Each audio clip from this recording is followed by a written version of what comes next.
Senhoras e senhores, boa tarde. Hoje, sexta-feira, dia 26 de junho, damos início ao Lead Live do Lead, Grupo de Líderes Empresariais. Esse programa aqui, essa live que busca sempre trazer a você, líder empresarial, temas relevantes, informações importantes do mercado e do setor privado. Estamos ao vivo aqui pela nossa plataforma web da RCE e também pelo Lead Digital. Você que já se cadastrou pode acompanhar e interagir lá pelo app. Hoje temos a participação do ex-ministro do Turismo e atual secretário de Turismo do Estado de São Paulo, Vinícius Lumertz, que abordará o tema retomada do turismo pós-pandemia. Já deixo aqui minhas boas-vindas e agradecimento, secretário, por ceder um tempo para bater esse papo conosco aqui. Nós tivemos há poucos dias uma excelente live falando de turismo, com grandes líderes aí do setor, inclusive o Guilherme estava junto conosco. E sobre a demanda dos que nos assistem aqui, vamos aprofundar um pouco nesse assunto com você, secretário, que, como eu lhe falava antes, além de abordar o tema, acho que o senhor pode aproveitar o tempo para contar um pouco do potencial do turismo, acho que na perspectiva econômica, e também um contexto maior sobre o turismo, que é importante e o público quer ouvir. Participam conosco hoje no debate o Guilherme Paulos, fundador da CVC e da GJP Hotéis, e o Roberto Roman, vice-presidente da Travel Ace, qual aqui também já deixo as boas-vindas e agradecimento por estarem participando do debate conosco. Passando rapidamente aqui a dinâmica do Lead Live, na verdade vou dar um passo para trás. Infelizmente, o nosso ministro Furlan não vai poder estar conosco hoje. Ele vai estar nos acompanhando, mas não aqui dentro da sala. Passando a dinâmica para vocês, o secretário Vinícius Lumertz fará uma apresentação inicial de até 15 minutos, e em seguida já passamos para o debate com Guilherme Paulos e o Roberto Roman, e também com as perguntas que vocês nos enviam. Então, eu lembro a vocês que estão nos assistindo, mande sua pergunta através da caixa de mensagem embaixo do player, citando o seu nome e empresa, que nós vamos direcionar as perguntas aqui ao secretário e aos debatedores. Como não teremos a saudação do nosso ministro Furlan, eu vou pedir, vou quebrar um pouco o protocolo aqui, pedir que o Guilherme Paulos e o Roberto Roman possam dar uma palavrinha, acho que inicial aí, talvez uma saudação ao secretário, e depois já seguimos aí para a live. Então, vou passar ao Guilherme, que faça uma rápida saudação, e depois ao Roberto. Guilherme. Bom dia a todos, bom dia, Johnny. É um prazer enorme estar com vocês aqui. É o Roberto também, meu grande amigo da Travel Ace, grande parceiro do turismo. E o nosso ministro Lumertz, nosso secretário de Turismo do Estado de São Paulo. É um prazer enorme estar com vocês e é muito importante esse dia de hoje, um tema importantíssimo, né? Principalmente de ouvir o nosso secretário de Turismo do Estado de São Paulo, que tem grandes novidades para falar, para contar para nós, não, Vinícius? Um abraço a todos e vamos em frente, ok? Um abraço, obrigado. Obrigado, Guilherme. Passar agora ao Roberto Roman, ele que é vice-presidente da Travel Ace. Roberto. Olá, boa tarde a todos. Johnny, obrigado pelo convite, pela oportunidade. Prazer estar aqui com vocês. Ministro Furlan, se estivesse nos escutando também, um prazer estar aqui com você. Uma pena que não pode estar conosco. Secretário, prazer te rever.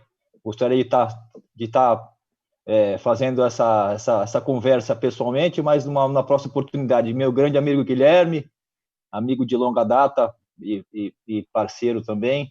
Prazer estar aqui com você.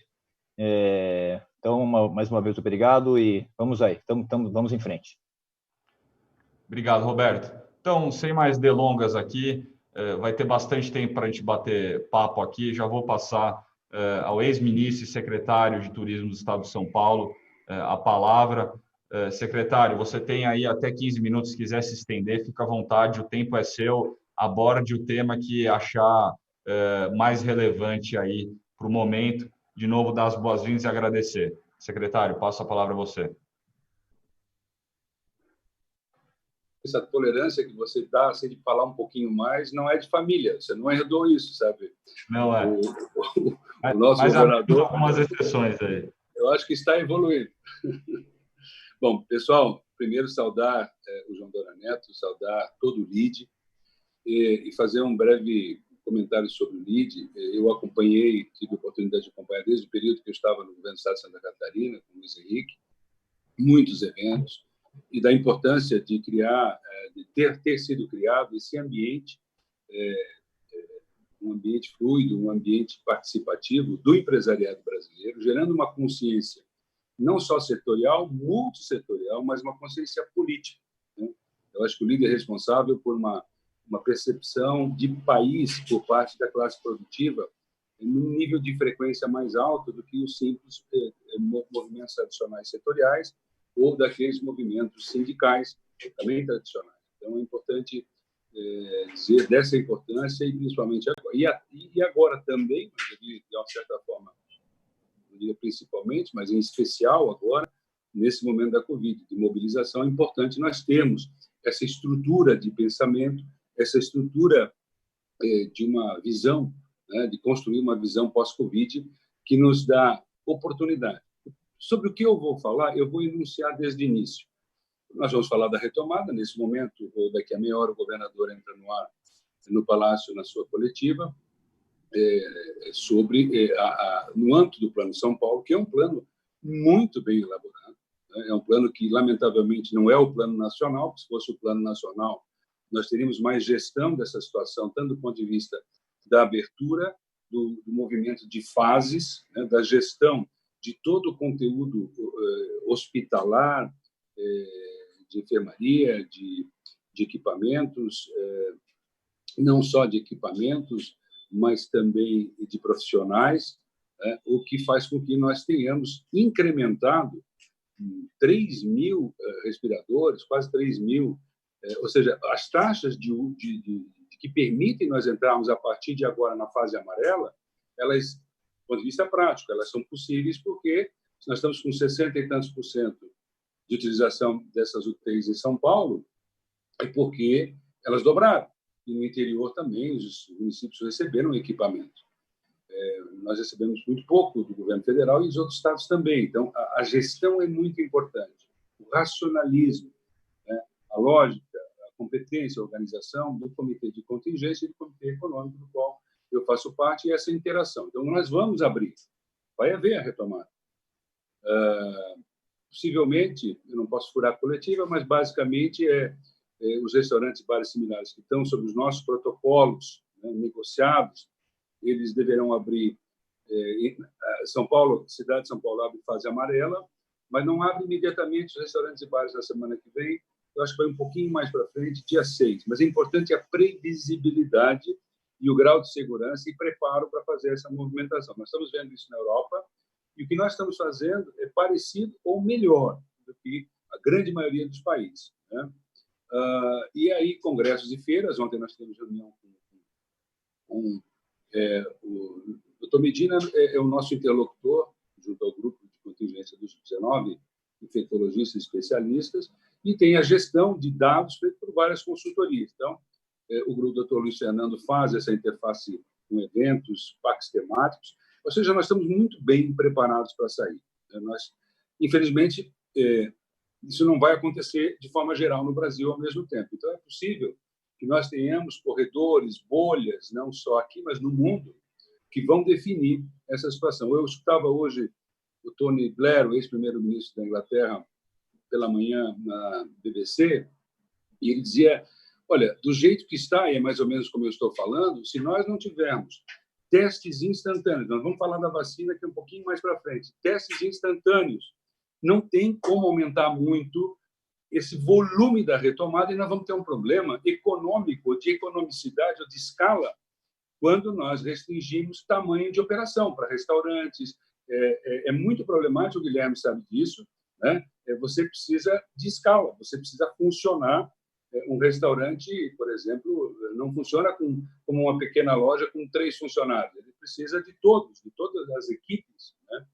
Então, é mais problemático. Então, nós precisamos ter, eu vou usar aqui a palavra sorte com muita responsabilidade, ter a sorte de que o advento tecnológico seja mais rápido do que essa nossa lógica de novo normal, que está ainda restrita nesse nível em que nós estamos, do aparecimento de coisas além de máscaras, do novo comportamento, afastamento. Nós vamos ter que ter um pouquinho de sorte. eu tentar usar esse tempo para falar só da abertura, eu disse ao João Dona Neto que eu ia fazer um pouquinho diferente, né?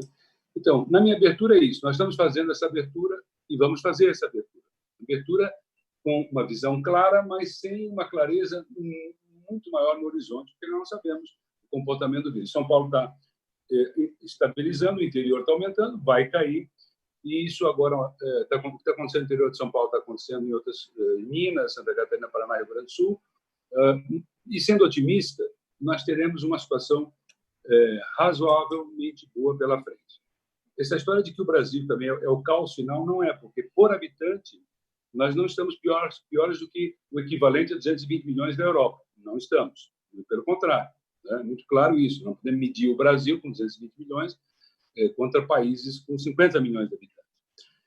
E outra coisa é assim, toda crise enseja oportunidades, pela mudança de paradigmas.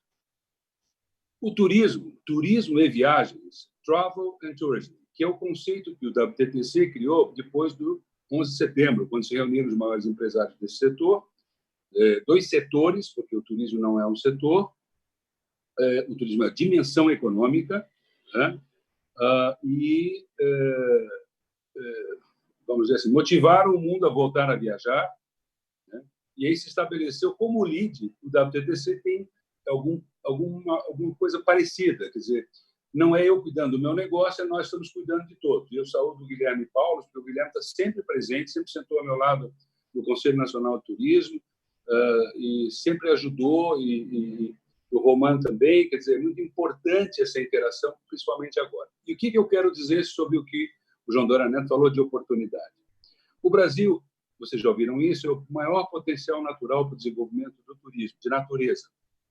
É uma condição que nós temos de vantagem comparativa em dois grandes complexos. O complexo de agroindústria, que é onde nós éramos importadores de comida e somos exportadores, e o complexo de turismo, que envolve cidades, envolve urbanismo, uma série de qualidades e situações que nós não estamos abordando. Nós ainda estamos com uma visão antiga no Brasil, na média, de que o turismo é o turismo de lazer, da praia, do verão. Não é isso, isso é um equívoco. Ou você muda a palavra ou muda o entendimento. Não é mais isso. É só você olhar o quanto foi pago de ágio na privatização do Galeão, foi mais do que no pré-sal, foi 10 bilhões de dólares, porque é uma aposta no futuro e na mesma lógica de comparação do Google. O turismo é um super, um mega dinamismo, né? Nós entendemos que o potencial do turismo no Brasil não foi realizado, é porque não foi dado prioridade, porque não se entendeu o que aconteceu. Deixa eu dar alguns exemplos. Lembrando ainda, nós somos o primeiro potencial natural, o oitavo potencial cultural pelo Fórum Econômico Mundial, mas em competitividade melhoramos, mas estamos em 32º. E pior, para abrir um negócio em turismo no Brasil, nós estamos por aí em 135, 137 e 140. O Guilherme e eu já conversamos laudas e laudas sobre isso. Eu já perguntei para ele ao vivo, numa reunião do Conselho, quanto tempo leva para você construir um resort no Brasil, da ideia do projeto à sua concepção? 10 anos, 12 anos. Marinas, 10 anos, 12 anos, e está ilegal, e a insegurança jurídica permanece. E isso, para quem precisa de investimento como nós, e quem tem potencial, quem tem mercado, e que sabe que o turismo do futuro vai ter a ver com natureza, com espaço aberto, vai ter... isso é probabilisticamente lógico o que está acontecendo. Nós deveríamos estar pensando no ambiente de negócios como uma oportunidade para estarmos melhor daqui a 3 ou 4 anos por conta do Covid. Ele é uma oportunidade para nós fazermos mudanças. No final do governo Temer, nós abrimos o capital das aéreas, nós retiramos todos os impostos dos parques temáticos e outras tantas coisas aqui, para não fazer propaganda, mas foi um período de governo muito ágil nesse sentido. E a abertura do capital das aéreas vai ser mais necessária do que nunca. A retirada dos impostos de importação dos parques temáticos, por quê? Porque há 20 anos não nascia um parque temático no Brasil. E nós tínhamos uma política lá de distritos turísticos que nós estamos aplicando aqui, que é a lógica de Cancún, que é essa lógica de entendermos que nós podemos ter, vamos lá, emissores de clientes para parques temáticos. Nós somos o terceiro cliente, segundo, terceiro cliente da Flórida. Nós podemos ter esses equipamentos aqui, porque a Disney ela montou Paris, a Disney montou a Universal, a Disney está com 3 parques na China. Quer dizer, nós temos que nos posicionar com relação a determinadas coisas, né? E contra a burocracia e contra a insegurança jurídica. Nos parques naturais é pior a situação. Nós temos 3 vezes mais cobertura vegetal que os Estados Unidos, 3 vezes. Nós temos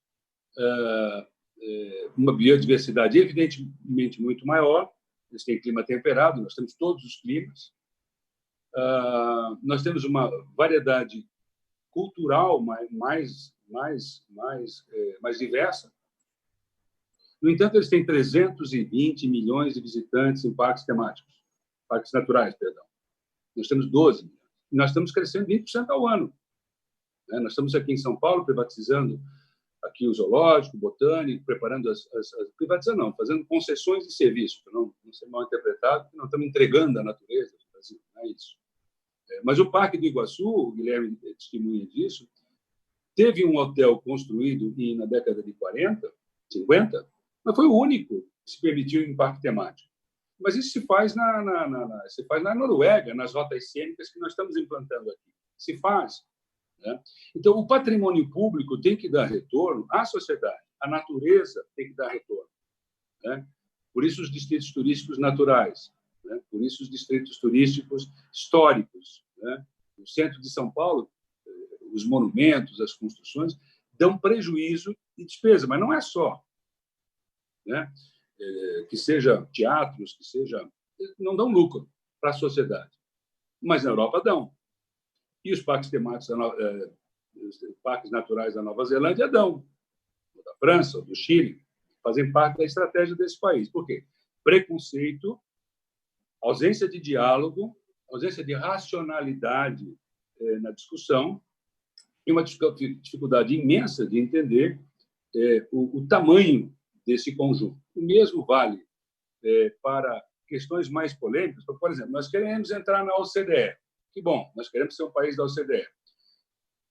Os países da OCDE têm cassinos, por exemplo. Nós não queremos jogo em cada esquina, mas nós sabemos que o modelo de Singapura, que nós defendemos, o governador João Dória defende, é um movimento que aumentou de 7 milhões para mais de 20 milhões de turistas com um grande complexo, que tem parque temático, tem hotelaria, e gerou a ocupação de mais 20, 30 hotéis. Estão investindo mais 1 ou 2 bilhões de dólares nesses empreendimentos. Então, essa complexidade de possibilidades que nós temos passa por um conjunto radical de reformas para que nós possamos ter um dia após, vamos dizer, daqui a 3 ou 4 anos, fazendo essas reformas em São Paulo e no Brasil, um ambiente que permita captação de investimentos e seja produtivo. O Brasil ainda produzia 1/4 do que produzia per capita. O cidadão americano produzia 4 vezes mais, hoje produz 5 vezes mais, porque o ambiente sistêmico, os custos de transação no Brasil, né, eles são muito altos. O tal do doing business, né, o custo Brasil, é agora a hora de reformar. Por quê? Porque nós vamos ganhar uma ineficiência muito grande do Covid. A única maneira de compensar é com investimentos, com a capacidade do governo de ter uma política monetária agressiva e mais agressiva ainda que está tendo, jogar esse problema para frente, para não destruir o capital bruto, né? Isso não é uma guerra, não está sendo destruído, mas para virar para um hotel ou para um equipamento virar sucata, não demora muito tempo. Né? E essa capacidade de recuperação com crédito e outros instrumentos deve ser mais forte. Mas eu insisto nessa visão de importância que tem esse esforço de entender que nós temos um curto, um médio e um longo prazo. Sobre o turismo, nós estamos falando de muitos tipos de turismo, nós estamos falando de uma cadeia produtiva internacional que é mais de 10% do PIB mundial, que é mais de 10% dos empregos, e que no ano passado, segundo o WTTC, gerou 1 em cada 5 empregos. Nós estamos falando de 1,4 bilhão de viagens, caminhando para 1,8 bilhão de viagens, com brutal impacto no comércio, na política, na tecnologia, na cultura, e entendendo que isso tem a ver com a própria democracia. Por isso que eu saudei aquela lógica do LEAD e do seu envolvimento, do WTTC, porque não voltar a viajar é uma inflexão, é uma mudança para dentro da xenofobia, da queda do comércio, do empobrecimento, porque travel and tourism, que é o conjunto, carrega ideias, carrega tolerância, carrega negócios, carrega tecnologia, e o contrário disso é uma inflexão que não nos interessa sob nenhum aspecto, né? Vamos lá. Quando é que se parou de viajar na história da humanidade? Segunda Guerra. Segunda Guerra, onde voltaram as viagens? Nas democracias. Não voltou no Brasil, que estava fechado. Não voltou na China fechada. Não voltou na União Soviética fechada. Voltou nas democracias europeias, que, com isso, né, ganharam uma dimensão de comércio, de troca de ideias e tecnologia que permitisse que ela voltasse. Um economista francês está falando muito num negócio chamado economia da vida. Ou seja, nós vamos precisar ter uma lógica do PIB mais vital. Nós vamos ter que investir mais em educação, saúde, tecnologia. Senão, nós, do turismo, teremos dificuldade de trafegar. Quando a gente fala, por exemplo, da despoluição do Rio Pinheiros, 1,5 bilhão de investimentos, nós estamos falando de economia da vida. Significa dizer, você faz saneamento numa região com 3 milhões de habitantes e você ganha um rio, ganha uma cidade e ganha o imobiliário e você ganha o turismo, né? Então, pensar mais sistemicamente vai ser fundamental para trazer esses investimentos, porque o Brasil não poupa. O Brasil poupa 15%, 3% do PIB, só investe isso e vai precisar de investimento externo para complementar, para que nós tenhamos mais taxas de crescimento. Deixa eu dar um exemplo para ficar mais fácil a leitura. Quando os chineses vêm para cá e põem 50 bilhões de dólares na energia no Brasil, eles põem em distribuição. Por que eles não põem em produção? Porque é muito complicado. O mesmo dizer de heróis aí como o Guilherme, heróis como o dono do Vila Galé, nosso Jorge Rebelo da Almeida, que tem 8 resorts no Brasil, o maior dono de resorts, e que ri quando ele diz: eu não sei o que eu estou fazendo aqui, porque eu amo esse país, mas levou 10 anos para montar um resort lá no Ceará, e o da Bahia agora me expulsaram, né? Ou seja, essa divisão, nós temos que chamar a atenção para isso, até porque é daí que nós vamos extrair riqueza. E esse PIB da vida, falado pelo Jacques Attali, nós vamos tirar isso de 40%, 50% do PIB mundial para 80%. Nós vamos ter que fazer isso, né? Porque o vírus, o século do biológico, aparentemente, é com que nós estamos nos defrontando. O século começou agora e começou menos ideológico que o século passado, que começou com a Revolução Soviética, as guerras europeias, nacionalismo contra as democracias, e termina também nesse diapasão. O diapasão que ele termina é com a queda do Muro de Berlim, com a queda do Império Soviético, com a ideia do Francis Fukuyama do fim da história, que não era, e com o advento das rupturas tecnológicas. E esse século ele vem até agora. Agora ele adquire uma outra cor, que é lá de trás da questão da febre lá espanhola, da gripe espanhola, que agora veio numa dimensão SARS e MERS, que aparentemente se apresenta como uma referência de vamos dizer assim, uma lógica de predominância dos seres humanos que confrontam um predador de 300 milhões de anos, né? Quer dizer, isso, se você ouvir os filósofos, os médicos, as pessoas que estão pensando, é essa adaptação da retomada que vai ter que ser feita em vários níveis e vai ter que ter mais investimento nisso. Eu ouvi do Michael Milken, numa palestra em Nova York, ele disse que o mundo gasta mais dinheiro pesquisando textura de batata chips do que câncer. É esse argumento que nós estamos falando. Nós vamos ter que mexer o PIB para o outro lado. Nós temos que mudar um pouco essa lógica, senão o próprio turismo ele vai ter dificuldade de funcionar no modelo antigo. Esse monstro, essa coisa enorme chamada turismo, você não precisa ir longe, é só olhar o que aconteceu com os aeroportos. O que é um aeroporto de Dubai? O que são esses aeroportos no mundo inteiro, se não esse significado brutal do tamanho que essa dimensão do turismo assumiu. Aqui em São Paulo, eu estou terminando, eu tenho tempo ainda ou já acabou? Acabou?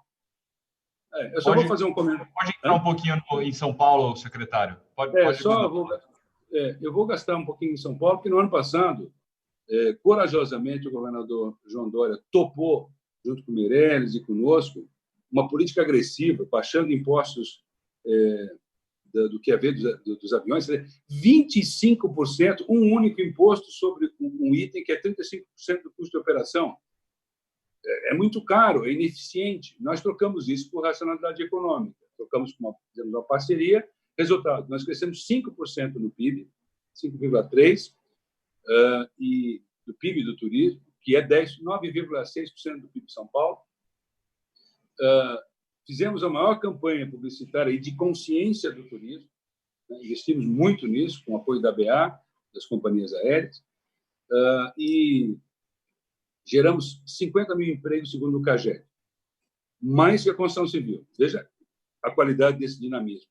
Criamos uma consciência de valor desse movimento de um Estado que é o maior receptivo, ele é o maior emissivo nacional e internacional, mas tinha baixa consciência coletiva, tem consciência individual. Então, nós criamos esse movimento. Agora, nós recebemos uma um revés. E estamos fazendo a parte 2 desse programa. Hoje, inclusive, temos reuniões com a Ambev, com grandes fornecedores, para ajudarmos na retomada com a participação de toda a cadeia produtiva, uma lógica de desintermediação, com o super digital que nós estamos criando, o Guilherme já conheceu, né? Com a parceria dos pacotes, nós vamos, isso é uma sugestão sempre trazida pelo Guilherme, nós precisamos melhorar esses pacotes de dinamismo do viajar em São Paulo, que a proximidade vai ser esse movimento, turismo de proximidade, e nos prepararmos com essa agenda que nós estamos lá na Assembleia de Distritos Turísticos, de rotas cênicas que nós estamos implantando, para melhorar os destinos. Nós continuamos investindo nos municípios, com obras. Ontem mesmo eu fui inaugurar um parque oriental no município aqui próximo de São Paulo. E, assim, com esse esforço, nós poderemos estar dando uma direção, uma dimensão superior do que seria esse produto turístico lá na frente. Então, para não me alongar mais, dizer da minha alegria, da minha satisfação de poder fazer essa abordagem nesse ambiente do LID e de criarmos uma consciência de operação disso como benéfica para toda a produção, inclusive a produção associada, porque o turismo ele ajuda muito a indústria também, né? O turismo francês ele é uma base da marca francesa.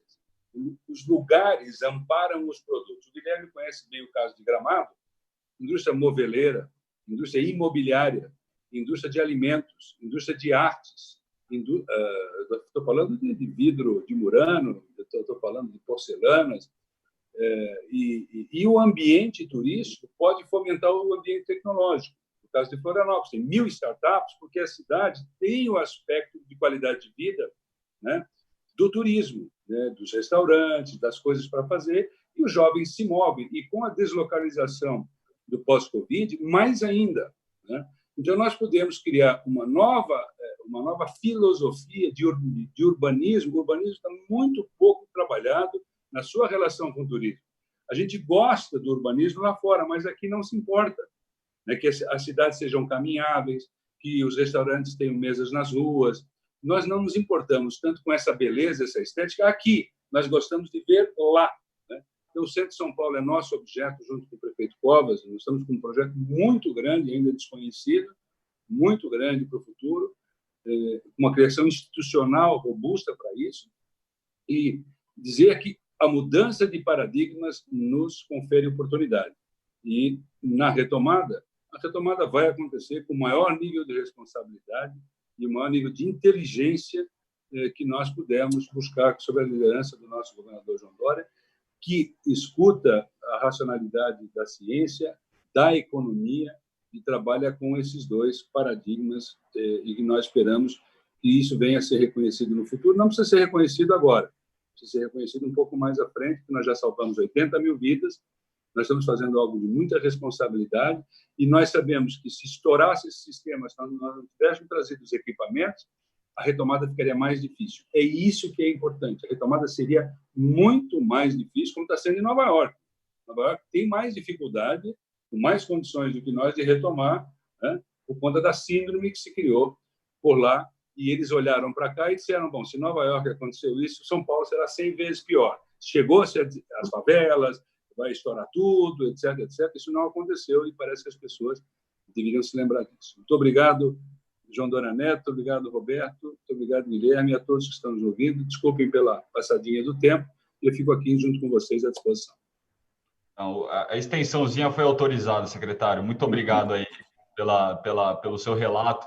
E você falava aí de como na França o turismo impacta a indústria. O Marcos Arbeichmann esteve conosco na última live e ele colocou isso muito claramente, como o turismo impacta diversos setores da economia e a importância disso no PIB de um país. Eu queria aproveitar aqui e quebrar de novo um pouquinho o protocolo, que além do senhor, tem duas pessoas que são profundas conhecedoras também e ícones desse setor, o Guilherme e o Roberto, onde eu queria perguntar, para também depois o secretário complementar, por que tem essa demora nesse desenvolvimento do turismo? Por que demora para você completar um resort?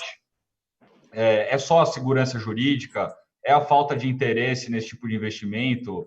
É ineficiência de malha aérea e terrestre? É falta do incentivo?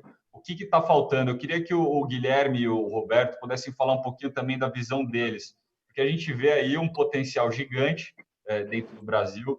Você mesmo disse o tanto de brasileiro que vai para a Flórida, para parque lá. Por que boa parte disso não poderia ter um destino aqui no Brasil? Eu queria que o Guilherme, depois o Roberto, e acho que ao final o secretário pode complementar, falasse um pouquinho da visão deles, dessa visão um pouco mais geral aí. Vou começar passando ao Guilherme, que tem profundo conhecimento nisso. Guilherme. Obrigado, Johnny. O grande problema são as licenças, começa pelas licenças ambientais, né? Eu tenho uma história de um hotel que nós íamos fazer em Aracaju, barrou em todas as licenças ambientais. Você imagina que no Brasil não, no mundo só existe 8 hotéis. Oito hotéis no mundo, né? Aracaju, né, em Sergipe, Aracaju teria o 9º hotel, isso há 10 anos atrás. Né? Nós fizemos um projeto maravilhoso, mandamos nossos técnicos para fora, foram para o Tahiti, olharam como é que fazia, cuidando todo do meio ambiente, como faz o tratamento da água, do mar, etc, etc, onde vai jogar o esgoto, etc. Né? Era bem completo, um projeto assim maravilhoso. E esbarrou nas licenças ambientais. Ficamos 3 anos lutando para conseguir. Daí teve o Ministério Público, entrou na história, né? Existia uma autorização do governo do Estado, do Sergipe, que tinham a licença ambiental era com eles, mas depois mudaram por questões políticas, né? Por brigas políticas da prefeitura, que era de um partido, com o governo, que era de outro partido. E nós ficamos no meio daquela confusão toda. Daí entrou o Ministério Público em cima, daí eu falei, desistir do projeto. Né? É muito complicado você conseguir aprovar, né, essas leis ambientais aqui que tem no Brasil. Você depende do ICMBio, depende da construção civil hoje. Agora até que melhorou um pouco, e o ministro sabe disso, o Vinícius sabe disso, né? As licenças de construção, você tem que passar pelo Corpo de Bombeiros. Né? Claro que é uma segurança, é ótimo, mas a maioria das pessoas não estavam preparadas para essa exigência dessa primeira lei, quando surgiu. Então, demorava mais de 6 meses para você conseguir que um bombeiro fosse lá, olhasse, a equipe técnica fosse lá e falasse, bom, essa porta tem que ser assim, essa entrada tem que ser assada, essa saída tem que ser... Quer dizer, de repente você tinha um projeto que você tinha que mudar todo o projeto, né, arquitetônico, em virtude de todas as mudanças de segurança do Corpo de Bombeiros. Óbvio, é muito natural, é ótimo, né? Você pode fazer isso tudo. Mas você veja, o Hotel da Bahia, que nós temos em Salvador, que é o Wish da Bahia, quando nós fizemos o projeto, quando nós adquirimos o hotel, um hotel antigo, e nós tivemos que fazer uma reforma gigantesca no hotel, né? Trocar todo o sistema de hidráulica, elevadores, elétrica, etc, etc. Quando nós estamos terminando a obra, eles falaram assim, olha, não, precisa de mais uma escada de incêndio. Nós perdemos praticamente 12 apartamentos para fazer a escada de incêndio, porque precisava. O hotel sempre funcionou normalmente, mas era uma exigência do Corpo de Bombeiros. Daí, de repente, não, mas por que vocês fizeram isso? Não, porque foi uma exigência. Não, não precisava ter feito. Né? Então, é um negócio assim meio absurdo que acontece, né, nessas exigências. Não se tem um plano diretor para que as coisas aconteçam automaticamente. Né? E é o que dificulta. É o que eu falo assim, hoje o Cristo Redentor, o Pão de Açúcar não existiriam. O Hotel das Cataratas não existiria dentro das cataratas. Né? Então, é um negócio assim que realmente impacta muito. É muito difícil essas leis, você precisa melhorar. São Paulo, nós conseguimos, olha, foi extraordinário, né, São Paulo, porque nós temos um edifício ali na Avenida Europa, onde era a antiga DPZ, né, e nós conseguimos rapidamente a autorização. Olha, foi um negócio assim que eu mesmo não acreditei. Né? O Gustavo, meu filho, está cuidando da obra, ele está cuidando da GJP hoje, né, dos hotéis, e foi aprovado, liberado, todo o sistema foi fácil. Né? São Paulo tem algumas, assim, eu digo, uma visão diferente, acho que em virtude das próprias construções gigantescas que nós temos aqui. Então, existe uma demora muito difícil de você conseguir aprovar um projeto, e isso o Vinícius tem. Nós brigamos muito, lutamos muito para que a gente conseguíssemos liberar, né, parte desses projetos, principalmente dos parques temáticos, né, que é outro absurdo que se tinha aqui no país. Mas, olha, está caminhando, né? Acho que a gente tem lutado bastante. Acho que o ICMBio hoje até está começando a entender um pouquinho mais, né, desses tipos de problemas, e sabendo que a natureza tem que estar a favor da economia, a natureza tem que dar resultado para a economia também. E nós, empresários, principalmente da área de turismo, ou dos parques temáticos, ou das marinas, não estamos ali para depredar nada. Nós estamos ali para melhorar e dar melhores condições até para a própria natureza, para ter melhores condições e dar resultado do outro lado, gerando impostos, gerando riqueza para as cidades. Né? Os impostos geram riquezas. Bem aproveitados, as cidades se fazem, elas crescem, se desenvolvem. Né?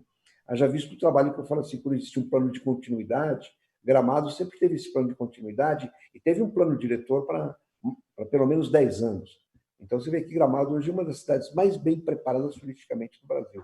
Eu sempre peço para todos os lugares que eu vou fazer palestra, falar para as prefeituras, conversar, eu tenho que ter um plano diretor para o futuro, não de imediato para 2, 3 anos, um efeito no país hoje. Daí chega, troca governo, troca prefeito, muda tudo, cada um quer fazer do seu jeito, da sua forma, não. Tem que ter um plano. E a comunidade tem a obrigação de participar. É importante que a comunidade das cidades participem, né, desse plano diretor para que elas dêem desenvolvimento para a cidade. É isso que é importante para o turismo. Guilherme, vou aproveitar antes de passar ao Roberto. Se você tiver uma pergunta aqui e quiser direcionar ao secretário, pode fazer agora ou se preferir fazer depois. Não, posso fazer agora. Eu acho que até uma pergunta assim que eu acho tão importante de perguntar: o que é ser ministro do Brasil e ser secretário do Estado de São Paulo, que esse Estado tem um potencial, eu já falei para o Vinícius, tenho conversado com ele, né, o potencial que tem em São Paulo. Né? É uma das maiores cidades do mundo, né? E o Estado de São Paulo é um negócio assim, fantástico para o turismo. Então, eu queria saber qual é a diferença, ministro. Vinícius? Tá no mudo, secretário. Muito boa. Ok? Foi. Muito boa a explanação, porque a explanação do Guilherme ela vem do fato real. Né? Só que tem uma diferença. Ele tem muita competência. Então, várias coisas que ele teve dificuldade, ele ainda venceu. Tem aqueles que não vencem, né? E tem aqueles que sequer tentam. Né? Uma vez, eu era secretário do Luiz Henrique em Santa Catarina, veio um grupo, os maiores empresários dos Estados Unidos, um pouquinho antes da organização do WTTC, que nós fizemos em 2008, e o empresário me pediu o plano de localização de resorts, parques temáticos do litoral de Santa Catarina. Bom, isso faz 20 anos, até hoje eu não tenho e não vou ter, porque não tem essa lógica que o Guilherme falou. E aí tem uma coisa muito grave, que por isso que eu falei que é importante falar do filosófico, do conceitual, do histórico, para entender como solucionar, não só pelo lado tático operacional ou alta estratégia, como o Guilherme falou, que é a moral do desenvolvimento. O sentido moral do desenvolvimento no Brasil, ele não faz parte da nossa cultura. O não desenvolvimento é imoral. É amoral ou imoral. A moral por aquele burocrata que diz eu não tenho nada com isso, eu quero o meu carimbo, ou imoral por aquele que é contra, que não quer ver o sucesso do empreendimento ou do negócio, porque para ele isso, de alguma forma, é um favorecimento, é um benefício ao empreendedor. Então, essa cultura, e aí por isso que eu falei da importância do LEAD, desse momento de pós-Covid, de nós refletirmos sobre o que realmente nós pensamos quando olhamos as coisas. E, como ministro, essa visão é muito mais ampla. E com o Temer, nós conseguimos fazer muito. Infelizmente, houve aquele episódio oportunístico do ministro Janot, que eu acho que seria ministro, não, procurador, queria ser presidente, depois foi visto naquele barco, aqueles engradados de cerveja lá, e do próprio Joesley, que foi um cara beneficiado por toda uma máquina de favorecimento da época dos escolhidos pelo Estado, né? Que atrapalharam em muito, mas por dia de governo, o governo Temer conseguiu fazer muito. Teria feito muito mais, porque essa escala de moralidade do desenvolvimento, ela não pode ser jogada de lado por conta dos interesses individuais de governantes, né? São Paulo, pela sua ética e ótica de desenvolvimento econômico, respondendo já também por um outro lado, responde melhor, sobretudo com um governador como o atual, que tem uma visão. Por exemplo, aqui no caso da CETESB, nós estamos com licença saindo em 60 dias, o que levava 2 anos, 1 ano. Quer dizer, a evolução já era... Havia casos que não, mas mesmo assim nós derrubamos montes de barreiras burocráticas e já melhoramos esse ambiente de negócio. Mas a percepção em São Paulo do próprio turismo e viagens e negócios ainda não chegou no seu nível. A Glória Guevara, outro dia, que é presidente da TTC, ministra do México, numa live, ela disse que o Brasil pode ser um dos 5 do mundo. Eu organizei um livro sobre isso, o Guilherme escreveu comigo. O Brasil, potência mundial do turismo, é uma possibilidade real, inclusive em São Paulo, até por uma questão de ótica. Se você olha a cidade de São Paulo e vê o que ela já melhorou em segurança, desses quase 70 mortes, assassinatos por 100 mil habitantes para 6, você deveria começar a entender isso. Essa história do Rio, que o governador João Dória está trabalhando, de Pinheiros, é mortal, é central. Porque você imagina Paris com o Sena como Pinheiros, né? Quando eles perderiam? Então, é só fazer a visão retrospectiva. E São Paulo está com essa noção de que o patrimônio histórico, o patrimônio ambiental, tem que render e não dar prejuízo. Na Europa, o patrimônio histórico dá lucro. Na Nova Zelândia, o patrimônio natural, na Argentina, dão lucro. E aqui, eles dão prejuízo. Então, a moral do desenvolvimento, ou a moralidade, tem que mudar nesse sentido. Em São Paulo, esse ambiente é melhor. E também tem coisas que nós precisamos mudar na nossa ótica. Quando nós vemos o Vale do Ribeira, que é o Vale do Futuro, o principal programa social do atual governo, nós vemos lá que quem sacrifica a população no final é esse argumento que eu acabei de falar. Tem um enorme patrimônio histórico, tem um enorme patrimônio natural e as pessoas ficam pobres. Porque não pode isso, não pode, e a pobreza toma conta, né? Em termos de comparativos com o resto de São Paulo. Ora, a riqueza histórica, arquitetônica, cultural, riqueza cultural e riqueza ambiental devem reverter. E esse ambiente em São Paulo, respondendo ao Guilherme, é muito mais fácil em geral, muito melhor em geral, porém, o alcance das políticas federais sempre são maiores, porque por mais que nós façamos aqui, existem políticas federais que incomodam e não nos deixam evoluir na medida da agenda do governador atual, das secretarias que estão aí atualmente. Obrigado, secretário. Roberto, vou passar a você. Se quiser também fazer uma observação sobre a sua ótica você que é da Travel Ace, e também já depois emendar uma pergunta ao secretário. Claro. Eu acho que os anseios do Guilherme, ele expôs bem. Eu acho que eu ia mais ou menos nessa linha. Inclusive, apesar da Travel Ace ser uma companhia de seguro viagem, como todos sabem, nós, há 3 anos atrás, participamos da construção de um hotel e as burocracias que nós enfrentamos foram exatamente essas que o Guilherme colocou. Então, nós participamos da construção de um hotel no Guarujá, que é um local amplamente já desenvolvido, mas, mesmo assim, precisamos enfrentar uma burocracia de uma licença ambiental que demorou bastante tempo para sair. Um local como o Guarujá, que é um lugar já muito explorado, como todo mundo sabe, né? Então, fazendo um complemento com o que o secretário falou, existem empresários que nem tentam, que acho que, de uma certa forma, é até uma oportunidade para o Guilherme, porque o Guilherme já está com o negócio na veia, então acho que acaba sobrando mais oportunidade para ele. Esses empresários que nem tentam, às vezes eles querem fazer o negócio, mas enfrentam tanta burocracia que desistem, né? Então, eu acho que é mais ou menos por aí.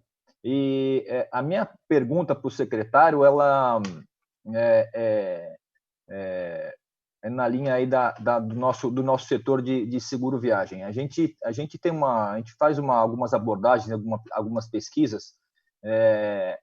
Só 20% dos brasileiros têm um plano de saúde hoje. E esses 20%, a maioria deles tem a cobertura só na cidade onde ele trabalha. Então, vamos supor, se o colaborador, porque são todos planos corporativos, então, se um colaborador trabalha na cidade de São Paulo, ele vai viajar de carro até o Guarujá, ou até Campos do Jordão, ou até o Rio de Janeiro, se hospedar lá no GJP do nosso amigo Guilherme, ele não vai ter cobertura do seu seguro-saúde. Então, com os protocolos colocados, a gente sabe que os hotéis vão ser locais seguros para se hospedarem e para os turistas frequentarem. O governo vê a importância, qual que é a sua opinião, secretário, com a proteção dos turistas aí na retomada do nosso setor? Principalmente a gente sabendo que as viagens vão iniciar pelo rodoviário. Está no mudo, secretário. Por isso que eu tive que mudar de lugar, eu tive que pegar. Ixi, espera aí, o secretário mutou de novo. Aí, agora foi. Essa questão, Guilherme e João Dara Neto e demais amigos presentes aqui, é uma questão muito técnica. E é uma questão que está sendo debatida no mundo inteiro hoje, por conta da incerteza, porque seguro é probabilística, né? Um universo universo estável tem um prêmio calculável, o universo instável tem um prêmio complicado no âmbito dos contratos, né? Então, assim, eu acho que é uma questão, como as demais, que merece uma reflexão cuidadosa sobre a égide do que eu falei anteriormente, que está incluído aqui no nosso pensamento, que diz respeito à improdutividade do Brasil. Um país que produz 1/5 de um país que, para nós, é um país parecido, o país mais parecido com o Brasil é os Estados Unidos, né? Tamanho, idade, imigrante, é diferente, mas tem semelhanças históricas, ainda que grandes diferenças, mas é mais fácil comparar o Brasil com os Estados Unidos que com a Itália, o Japão, a Austrália, qualquer coisa assim. Tamanho, porte. Então, se nós não entendermos o nível da oportunidade que tem um país que produz 1/5 do que produz a média de um americano, e que isso tem a ver com custos, né, e com surpresas, com inseguranças que acabam também gerando mais proteção de quem cobra, né? Custos de intermediação muito altos, juros muito altos, e uma calcificação muito grande na maneira de pensar. Veja essas linhas de crédito para mim, pequena empresa. Eu passei grande parte da minha vida profissional como dirigente do Sebrae, de Santa Catarina e nacional, do Sebrae Nacional. Nunca conseguimos uma linha de crédito como essa aí. Agora, no Covid tem, quer dizer que já podia antes ter coisas parecidas. É nisso que eu me refiro. Né? Muita coisa pode. Aqui no Brasil, o Brasil se reveste muitas vezes de uma lógica, eu diria, aparente de flexibilidade, do chamado jeitinho, mas que, na verdade, isso não é criatividade. A criatividade para resolver problemas que não deveriam existir, Romano, é uma criatividade ruim, boa do ponto de vista da sobrevivência, mas ruim do ponto de vista da lógica coletiva. Se a minha inteligência, a minha criatividade se dá para resolver problemas que sequer deveriam ter acontecido, eu estou perdendo muita energia. Porém, tem um lado bom isso aí. O lado bom é que, quando você tem uma produtividade de 1/5, você tem espaço para melhorar a cadeia produtiva com o tempo em 500%. Você tem esse espaço. Existe essa oportunidade. Não precisamos perguntar para ninguém para fazer reformas grandes, médias, meso, né? E pequenas. Nós podemos fazer essas reformas e essa cadeia ela vai melhorar para você também. Porque você tem uma cadeia produtiva, você não precisa se proteger cobrando a mais ou correr risco cobrando a menos. Com respeito ao Covid, eu não tenho conhecimento técnico suficiente e os possíveis situações que vêm à frente, mas de público aqui me coloco à tua disposição como secretário, e é meu dever, e também perante o governo federal, enfim, o Congresso Nacional, o que precisar para fazer movimentos de aumentar a produtividade, melhorar a qualidade das relações, porque elas custam muito caro. As ineficiências nos custam toda a possibilidade de nós aumentarmos as nossas taxas de desenvolvimento. Nós precisaríamos estar poupando 25% do PIB. Nós chegamos a 21, 22, no melhor momento nos últimos 20 anos, num determinado ano. Nós estamos muito longe disso, nós estamos na metade disso. E nós precisamos, urgentemente, criar esse ambiente para investimentos no Brasil, inclusive no nosso turismo. Isso é muito importante, eu vou repetir isso lá no início, para compensar o problema da Covid. Nós temos de onde tirar uma compensação, melhorar a produtividade, melhorar a eficiência. E cada vez que se quer fazer no Brasil, vem o preconceito. E aqui eu queria colocar um pensamento muito claro sobre isso. Aqui no Brasil, nós estamos num momento que nós precisamos, por isso eu falei da questão do LEAD, muito importante, motivar as pessoas a pensarem com as suas próprias cabeças. Nós estamos com um problema muito sério no Brasil, nos Estados Unidos também está assim, e por isso que eu digo que é parecido, que as pessoas estão avaliando as situações não sob a ótica da sua capacidade, da sua inteligência de interpretação, mas sob a ótica do grupo ao qual pertence. Eu pertenço ao grupo tal, à ideologia tal, então não importa o que diga. Se disser, vamos abrir os parques para concessões e visita, etc., etc. Aí já vem aquela história de um determinado grupo que não está querendo saber o que vai acontecer. Ele pertence a um grupo que é contra isso. Então, ele diz, quer destruir a natureza. Esse é um problema que nós vamos encontrar, que é o preconceito e o conservadorismo. Nós juntamos conservadorismo, que é uma coisa atávica do Brasil, com o politicamente correto e as identidades de grupo. E nós precisamos criar um ambiente racional. Isso tem sido feito pelo governador em São Paulo, criando um ambiente racional, explicando para as pessoas. Nós temos que criar um ambiente para que essa pauta nossa aqui em São Paulo gere condições para que a sua vida no seguro de viagem seja mais estável, né, e não tenha tanta instabilidade. Com relação ao Covid, eu estou à disposição para discutir. Nem muito em relação ao Covid, viu? Porque assim, é mais pela proteção mesmo dos turistas, que obviamente que vão viajar pelo Brasil de carro e dentro do estado de São Paulo, que eles têm a oportunidade de não precisar usar a rede pública e poder ter acesso à rede privada como eles têm onde eles moram com o plano de saúde que eles têm, entendeu? Eu acho que é mais uma opção para eles, entendeu? Há um custo muito, muito baixo, é um produto muito atrativo. isso é uma enorme vantagem, né? Mas eu tenho ouvido ruídos na área internacional de seguradoras que estão com momentos aí complexos de não querer fazer assinar determinadas apólices. Aí, eu não sei se é exatamente por isso, mas tem uma instabilidade. Quem trouxe essa discussão para nós foi justamente o WTTC e a OMT também. Existe uma instabilidade momentânea no mundo com relação a isso, porque mudou o cenário. Você trouxe uma solução, mas o quanto essa solução é viável, se aumentar a pandemia, não é fácil dizer, porque os hospitais poderão estar ocupados. Você pode não entregar o produto. Sim. Não, no nosso caso, a Traveway faz parte da Zurich, né, uma seguradora global. A cobertura para o Covid especificamente, ela está sendo avaliada, já tem cobertura em vários países do mundo.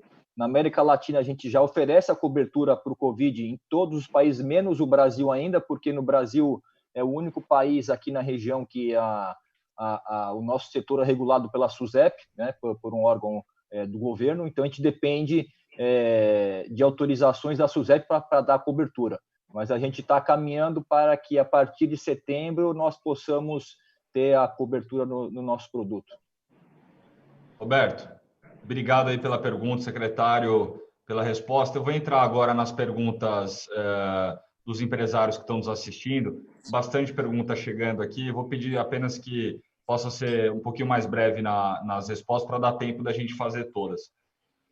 Eu vou começar aqui pela pergunta da Gilsmara, fundadora da Girls Go. Ela pergunta, na retomada, em relação ao turismo, o que será de alçada estadual e o que será municipal? Eu aproveito para emendar uma questão minha, do que vem pela frente aí, pela parte do turismo do estado de São Paulo, enfim, seja de privatizações, de novos projetos, alguma coisa que vale a menção aqui. Bom, primeiro, como é que está desenhado? O Supremo julgou que essa atuação do Covid seria estadual e municipal, né? Na prática, a gestão operacional e tática é a mesma, né? Porque os hospitais são estaduais, né? E mesmo quando eles são confessionais e tudo mais, eles estão nos estados e têm convênios com os estados. O que é federal? É o SUS, né? É o SUS, que tem que sempre evoluir mais. O que é federal? É a política de ajudar.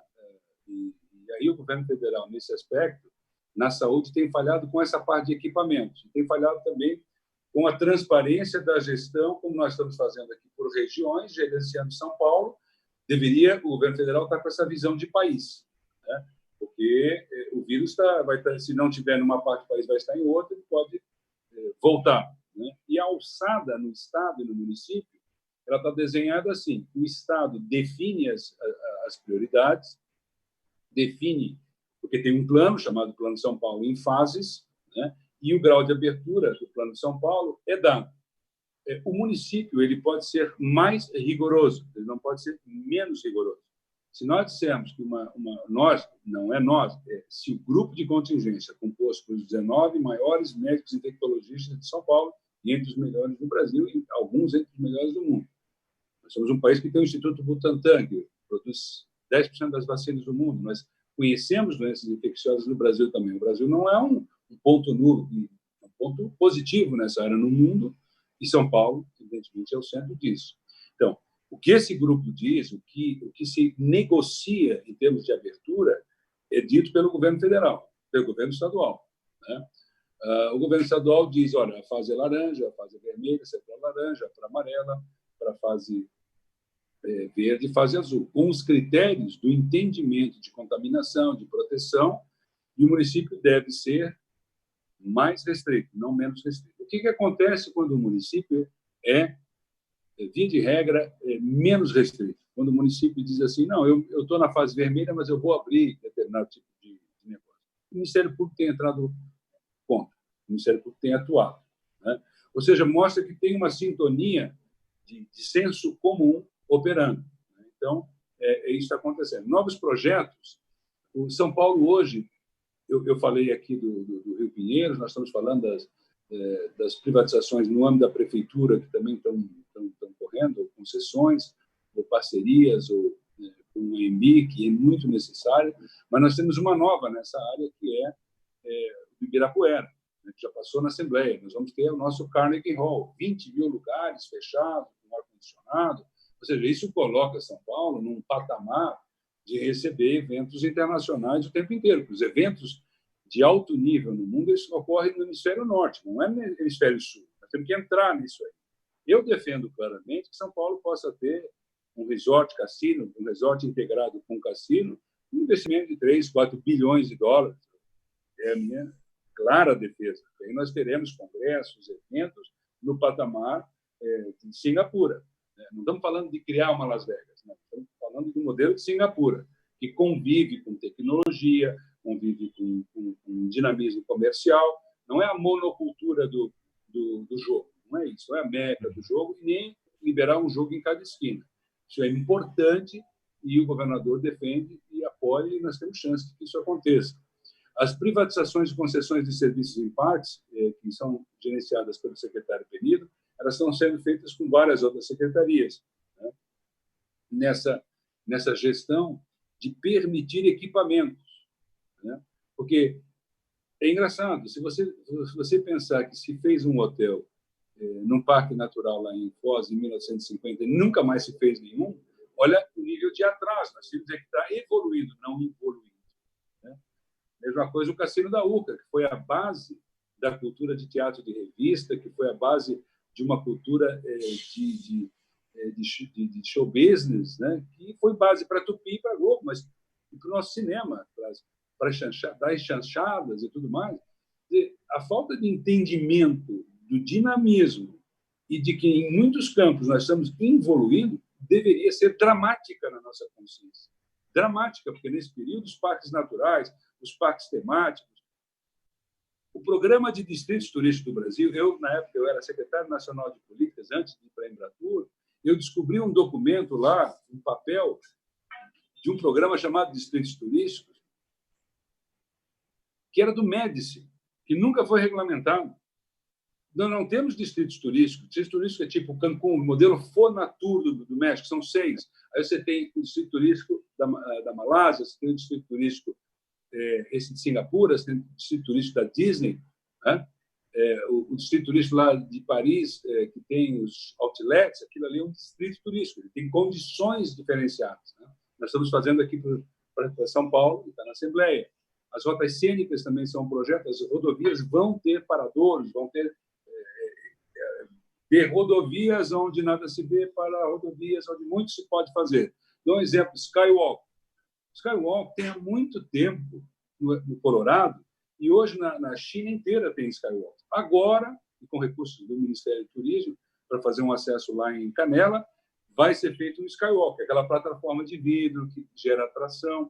Então, esses atrasos nossos agora, nós estamos compensando aqui em São Paulo com inúmeros projetos sem gasto para o Estado, concessões e serviços, etc., etc. Mas temos muito que evoluir ainda na percepção, por exemplo, de colocar equipamentos em parques naturais. O Brasil hoje ainda é vista como uma ameaça. E a última palavra que eu quero dizer sobre isso é a seguinte: nós estamos com medo da coisa errada. Nós não temos que ter medo de marina, nós não temos que ter medo de porto turístico, nós não temos que ter medo de visitante em parque natural, nós não temos que ter medo de parque temático, de fazer um parque temático. Nós temos que ter medo da criminalidade, da desesperança, da doença, do rancor, do ressentimento que isso gera. Nós estamos com medo das coisas erradas. É por isso que eu falo da moral do desenvolvimento. Nós temos que ter medo da coisa certa. Né? E nós temos que entender que, se nós queremos ser um país da OCDE, não basta querer ser um país da OCDE nos índices. É fundamental ser nas práticas. Tudo que nós estamos falando aqui, fazendo em São Paulo, tem a ver com um país com viés de OCDE, com um país desenvolvido. Secretário, eu vou aproveitar que o senhor entrou um pouco no tema da parte de cassino, que chegaram 2 perguntas aqui. Eu vou tentar resumir, porque você já falou um pouquinho, mas se há algum sinal que isso possa ser liberado e o Brasil possa receber esse tipo de projeto, e se há algum viés para, por exemplo, ser permitido apenas em praias que ainda não foram, um litoral não explorado no Nordeste, menos aqui no Sudeste? Como que está a questão de cassinos especificamente? Veja bem, o que se defende, né, na principal legislação que está lá, é resorts integrados. No resort integrado, o jogo ele é 20% da receita. A receita vem de outras coisas. Para você ter ideia, um show montado que eu vi em Macau no ano passado foi o investimento, a montagem de um show que fica há 10 anos em cartaz, $200 milhões.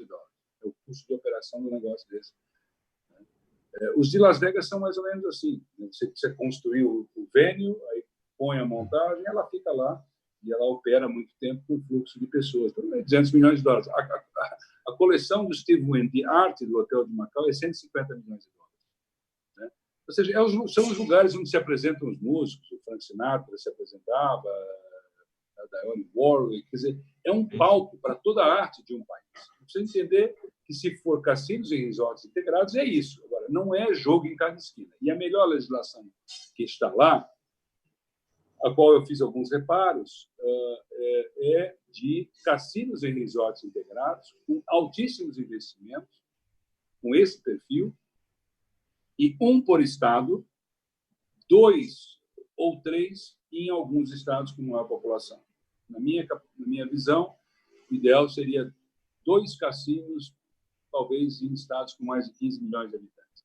Essa ideia de dizer que só vai ter cassino no Nordeste, ou isso, aquilo, isso é bobagem, porque você sequer vai conseguir provar isso no Congresso Nacional. Por quê? Porque você não está aprovando a criação de uma Las Vegas inteira. Você não está fazendo isso. Nós estamos fazendo um modelo, propondo esse modelo que está lá, inclusive, é um modelo tipo Singapura, que foi aprovado no Japão agora. É um grande resort integrado, parque temático, é o caso do Sentosa Park, que tem lá em Singapura. Aquele hotel que a gente vê, aquelas 2 torres com aquela piscina, né? Aquela arte naquele parque de arte e natureza, o Sentosa Park, é um complexo. E o jogo está ali para ajudar a manter isso, porque tem muita rentabilidade, é muito rentável. Aí você precisa controlar menos. Se você precisasse controlar 31 cassinos no Brasil dentro de resorts integrados, nós temos, veja bem, tem até um americano que faz uma brincadeira aqui em São Paulo, nós temos um grande sistema de controle de impostos. Nós somos o único país do mundo que pede CPF na nota. Esse americano até brinca, eu sou americano, eu não tenho CPF na nota. Né? Porque uma compra nos outros países, você não pede CPF para ninguém. A gente vai comprar um bolinho, entrega o CPF, daí meu CPF para comprar um bolinho. Então, o Brasil, rápido, nós temos condições de controlar. Né? E aí são focos claros. Agora, se você tiver milhares de empreendimentos fazendo esse tipo de atividade, você vai ter dificuldade de controlar, porque até o risco de grandes grupos que trabalham com isso é muito grande, né, caso eles sejam tocados. E, finalmente, dizer que estratégias como essa precisam e devem ser levadas para oportunidades com equidade para várias regiões do Brasil. Por que o Rio Grande do Sul não pode ter? Por que a Amazônia não pode ter? Isso é uma bobagem. Né? O que nós devemos fixar é que requeira 3, 4 bilhões de dólares de investimento. Ótimo. Vamos para a próxima pergunta aqui, secretário, que eu vou levantar, do William Barreto, da Ecotrip Brasil.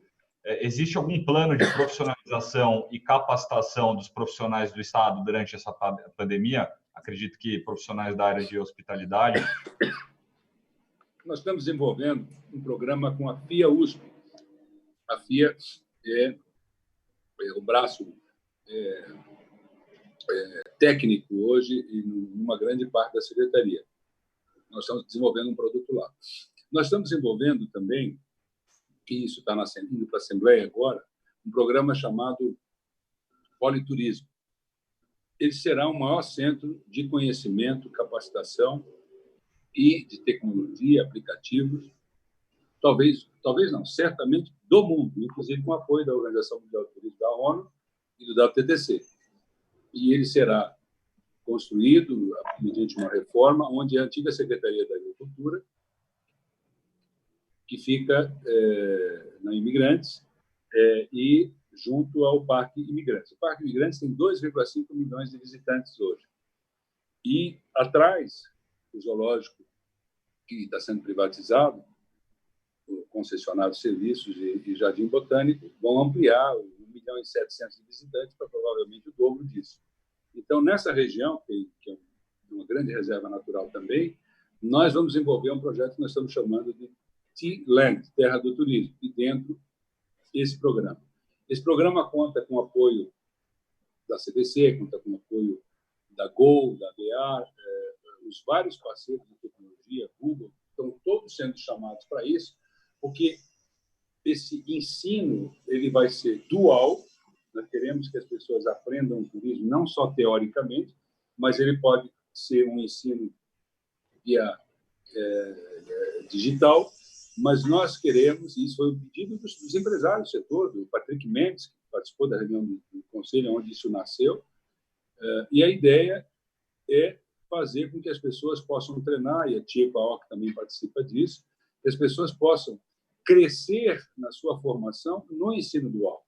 Não há nada que impeça, isso é uma cultura muito alemã, a ideia do ensino dual, de aprender fazendo, não só mandando fazer, sem saber fazer, e alternando esse profissionalismo de base teórica, que é o conhecimento explícito, e o tácito, né, que é o aprender fazendo. Né? E, evidentemente, com isso, você tem mais solidez na operação e mais solidez no crescimento da carreira. É algo novo, né? Isso vai vir chancelado pela Organização Mundial do Turismo, e nós estamos produzindo esse ambiente a partir desse projeto. Isso vai levar um pouco mais de tempo, e cursos de gestão da crise já estarão vindo aí no próximo mês. Isso aí são cursos, né? Como gerir na crise, como gerir custos, como gerir toda essa relação. Isso nós estamos fazendo já, mas já com o nome Politurismo, já dentro dessa ótica de altíssima capacitação necessária com o setor. Não é capacitar para o setor. E essa ideia veio do Polimoda, dirigido pelo Ferruccio Ferragamo, com quem nós estivemos lá, conversando, dialogando, em outro momento. Ou seja, a academia produz um profissional, ela projeta um profissional e ela fica treinando esse profissional. O mercado muda e a academia continua produzindo aquele profissional. O que o mercado tem que fazer? Ele tem que se juntar com a academia, né? E aí precisa derrubar um pouco da preguiça de falar com gente diferente, né? Porque normalmente a gente fala com gente que a gente está acostumado, não falar com um cara que a gente acha chato, é chato, né? Mas só no começo, né? E especificar o que se quer. A ideia do politurismo é que se diga para a academia. Aí você influencia todas as escolas, todo o treinamento nessa direção. Nesse momento, nós já temos matérias eletivas lá com o secretário da Educação. Isso o Covid atrapalhou, mas matérias optativas, eletivas, já estão sendo construídas para o primeiro e para o segundo grau. Isso nós começamos, elas estão preparadas, aí veio o Covid, mas nós teremos isso já em 2011. O que é muito importante, porque quando você é moço, você aprende diferente. Quanto mais jovem você aprende os conceitos, os fundamentos, mais fácil depois você botar o conhecimento operacional. Ótimo. Vamos para a próxima pergunta aqui, do Edson Ferman, da Indexari. Como o senhor vê o papel do turismo de aventura e do ecoturismo para a retomada da geração de empregos e renda em São Paulo? Qual o papel do Vale do Ribeira nessa geração? Acho que vale até a pergunta para se aprofundar um pouquinho no Vale do Ribeira. Bom, no Vale do Ribeira, nós já lançamos com o secretário João Tabiano, já foi aprovado no Conselho de Secretários, o primeiro projeto de rotas cênicas. Todas as estradas estão sendo construídas, reformadas na região, vão ter esses paradouros, esse espaço para já definir onde é que vai ser o Skywalk, né? E nós estamos trazendo o Sebrae agora para ajudar a trazer para esses circuitos a chamada produção associada. Por quê? Porque os produtos, por exemplo, ligados à banana, a produção da banana, né? Que é um produto muito interessante do ponto de vista de turismo. Os estrangeiros gostam muito disso. Nós não damos atenção, é banana, é mato, é isso, é aquilo. Não, para eles é Mata Atlântica, para eles dizer, a bananeira é um grande símbolo, né? Eu me lembro que no Havaí, uma vez, eu visitei um museu do abacaxi e uma plantação de abacaxi. É o fim da picada de uma plantação de abacaxi, porque o abacaxi está embaixo e em cima tem aquela coroa. Mas eles vendem isso, vendem lojas enormes, tudo de abacaxi, suco de abacaxi, boneco de abacaxi. Então, nós temos que entender que a pequena e microempresa, por exemplo, da banana, a pequena e microempresa do chá, da comunidade japonesa, ou dos quilombolas, tudo isso que tem no Vale do Ribeira, e mais os 6 parques naturais que tem lá, mais o conteúdo histórico de Iguape, de registro, né, do período colonial, tudo isso hoje atrapalha o desenvolvimento da região. E ele tem que ajudar o desenvolvimento da região, né? Eu falei aqui antes, se você pegar uma catedral parisiense ou italiana e uma catedral no Brasil, é o mesmo da Sé aqui, uma dá lucro, outra dá prejuízo. Você pegar a Ópera de Paris ou de Milão, La Scala, e olhar aqui a nossa, do ponto de vista de rentabilidade, é diferente. Dá um lucro coletivo, né? Dá um lucro coletivo. E parques naturais, a mesma coisa. Então, o nosso trabalho lá é esse. Nós estávamos trazendo para, agora, em novembro, o evento mais especializado em ecoturismo do mundo para o Vale do Ribeira. Nós estamos postergando, nós estamos pagando já a nossa cota, e ele virá em fevereiro ou março, por conta do Covid. Nós estamos trazendo os melhores jornalistas do mundo, os melhores empreendedores do mundo. Não é um mega evento, mas é um evento extremamente qualificado, porque o Brasil é bom nisso. Nós temos prêmios internacionais de segurança, isso é importante para o Roberto, viu, Roberto? De ISO, nós somos bons, porque o ecoturismo é perigoso, se não tiver esses cuidados. E São Paulo, Brotas, São Paulo é líder, né? Petar também é muito bonito, né? Perdão? O Petar também é muito bonito, né?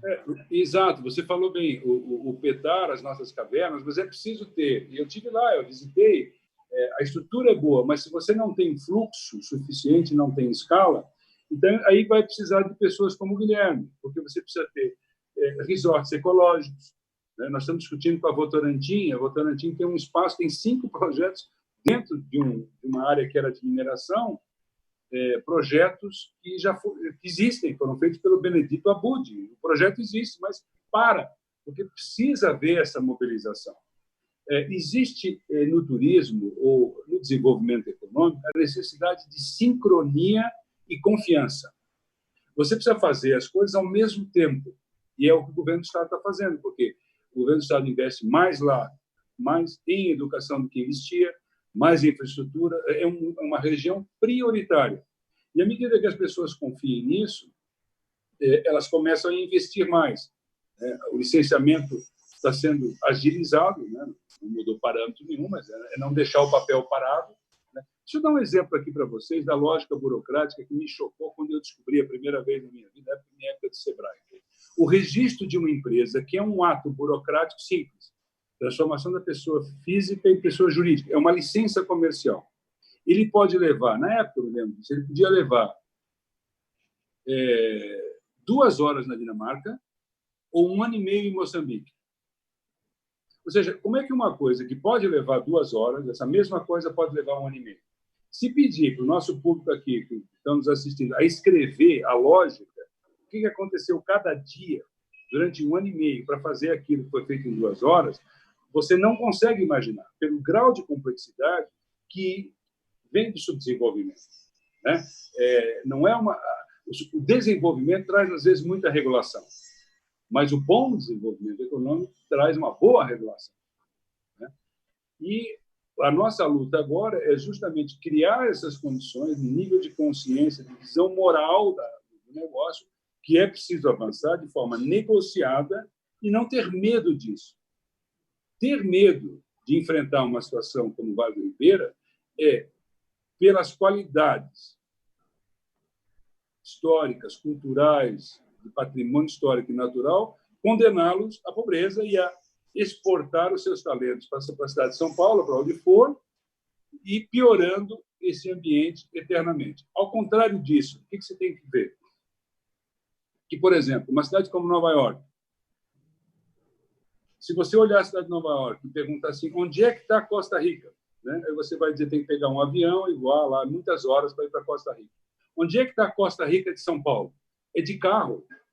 Você vai para o Vale do Ribeira e você saindo, 1 hora depois, você já começa a estar, e 2 horas depois você chegou e um pouco mais você está no Petá. Então, a Costa Rica está do lado de Nova York, do lado, mas nós não estamos olhando assim, não estamos percebendo isso, né? Não estamos agindo dessa forma. Nós trouxemos os canadenses na política de stopover para conhecer, e eles conheceram, ficaram visitando, porque aí o stopover para em São Paulo, vem de Montreal, e aí vai visitar o quê? O litoral norte. Né? O litoral norte é o Havaí do lado de Nova York. Por quê? Para ir de Nova York ao Havaí, tem que cruzar os Estados Unidos inteiro e vai levar 10 horas. O Havaí, até os nossos surfistas estão superando os deles agora. Né? As montanhas são as montanhas. Aqui é a nossa serra, lá é os vulcões. Questão de gosto, mas as praias, as nossas não perdem. Não Secretário, então, deixa eu aproveitar que o senhor... Pois não. Só aproveitar que o senhor entrou nesse tema do litoral e das praias também, para a gente ganhar tempo, porque tem mais 2 perguntinhas aqui, que o Jarbas Marques, do Lide Santos, pergunta da Baixada Santista, se o governo ou as prefeituras têm conversado sobre o novo foco para essa região. Só para emendar aí na sua linha que você acabou entrando sobre o litoral também. Nós temos, só em Santos, nós temos 25 projetos em curso.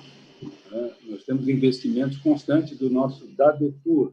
Eu inaugurei obras esse ano com o governador lá em Santos, obras de 30 milhões de reais, esses investimentos não pararam. Né? O mesmo em Guarujá. O que eu penso de Santos, e até já dei algumas entrevistas, gerei alguma polêmica lá, em Guarujá. Nós precisamos da ponte, né? Nós precisamos da ponte, Guarujá-Santos. Nós precisamos do aeroporto em Guarujá, que ia fazer parte do programa de privatização do Estado. A Azul quer voar para o Rio, Minas e Paraná de lá. Dá para voar para Barra também, é muito pertinho, aviões menores. E isso foi feita uma licitação pela prefeitura, não entrou no nosso plano e aí não deu resultado ainda. Isso é importante. Agora, sim, nós vamos divulgar a região nesse São Paulo para Todos 2, que o Guilherme aqui, eu mencionei que o Guilherme está muito envolvido conosco, o Arbeitsmann, que é o plano da parte de comercialização, sensibilização e comercialização. A ponte está em curso.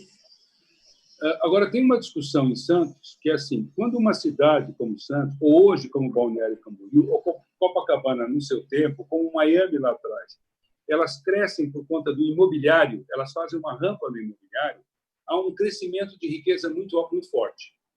Né? Quando o imobiliário ocupa aquilo que ele pode ocupar, a rentabilidade cai. Aí você precisa qualificar a parte interna do existente, que é o que aconteceu em Miami. Miami construiu. Quando chegou no topo, ela começou a ter dificuldade. Aconteceu em Nova York também. Quando chegou na década de 70, 80, Nova York estava construída e ela começou a não ter mais a riqueza da expansão e ela, então, tem que fazer a expansão para dentro. O que Miami fez? Foi interessante e que é uma reflexão que eu tenho feito com o prefeito, que é a qualificação em cima da marca. A marca Santos é uma das maiores marcas que o Brasil tem, não só como capital de uma região, e para ir para o sul, vamos aqui, para o sul, Costa Rica, e para o norte, o Havaí.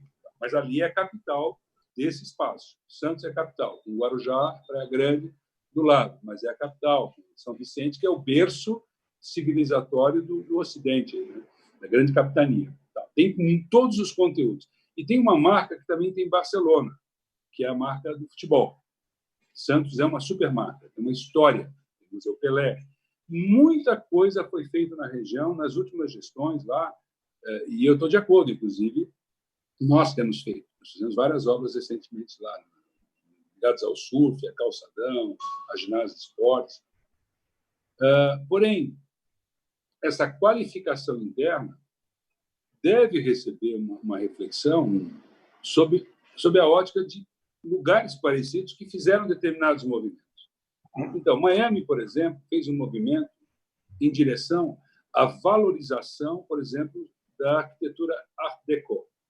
que o Santos tem, só que em maiores volumes, em prédios maiores, daquele mesmo período. A região de South Beach era uma região pobre, hoje é uma região rica, Ocean Drive, toda aquela lógica de design, marca, moda. Ou seja, as cidades têm que ir para a moda, né? O mesmo acontece com o Circuito das Águas. É preciso criar uma certa moda de volta. E tem elementos de referência, por exemplo, como Puerto Madeiro, que é uma discussão que em Santos já tem algum tempo, de transformar a parte portuária nisso. Então, isso é muito importante, né? Porque cria esse elemento de arte, design, consumo, restaurante, e o público está muito próximo. De novo, Miami está longe de Nova York, mas a Miami, nossa, pode ser Santos e Guarujá, do lado de São Paulo. De novo, nós fechamos o circuito. Mas é preciso olhar o que eles têm. Então, fizeram Art Basel, né? Lincoln Road, Wynwood, né? Distrito de arte e design. Quer dizer, é preciso criar os elementos contemporâneos que são locais, serão locais, mas que podem espelhar alguns sucessos pelo mundo, né? E essa é uma discussão que eu acho que precisa ser feita de forma sistêmica, mas não só pelo prefeito. Eu acho que é pela sociedade, envolver o governo federal nisso, por causa da questão do porto, mas isso é uma decisão local. Eu apenas, como secretário estadual, permita só terminar o raciocínio, e peço desculpas por me alongar, mas é preciso construir de baixo para cima isso também. E eu acho que eles estão fazendo isso. Só tenho dúvida de quanto a gente conhece se estão fazendo e se não seria melhor mais gente ajudar e poder trabalhar. Só para terminar, nós estamos recebendo 1,5 milhão de reais agora do BID para fazer o programa do BID para o Estado. E eu já anunciei para Santos que vai estar incluído Santos nessa direção, se eles assim quiserem. Nós queremos obter, nós estamos pensando alto, 500 milhões de dólares. 500 milhões de dólares, que é mais que o Prodetur do Nordeste. Vocês sabem disso, era 300 milhões de dólares, o Prodetur do Nordeste. E esse vai ser o primeiro clipe do Brasil que tem a ver com o fim do Prodetur, e o início seria o primeiro, seria em São Paulo. Vinícius, só complementando, Johnny, só complementando o Vinícius, nós temos uma das rodovias mais lindas do Brasil, que é a rodovia dos imigrantes, que liga São Paulo a Santos. Então, é fantástico, Santos, é o litoral nosso. Então, é importantíssimo você frisar. A rodovia é espetacular, né? Acho que poucas cidades do mundo têm uma rodovia tão linda quanto nós temos a rodovia dos imigrantes.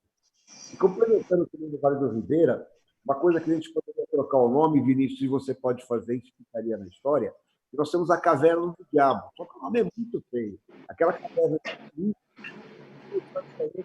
nós começamos com o turismo rodoviário, né, levando turistas, né, do ABC paulista para a Caverna do Diabo de passeios de um dia. A gente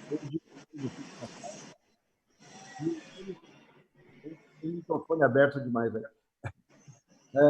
E íamos direto para a Caverna do Diabo, paramos ali em Registro para o almoço e subimos para a caverna e fazemos a visitação. A caverna é maravilhosa, é uma das cavernas mais lindas que nós temos. Poucas pessoas no mundo conhecem. Acho que foi eu que fiz um grande trabalho com a Caverna do Diabo nos anos 70. Depois nunca mais fiz. Hoje está toda asfaltada, já está toda terminada.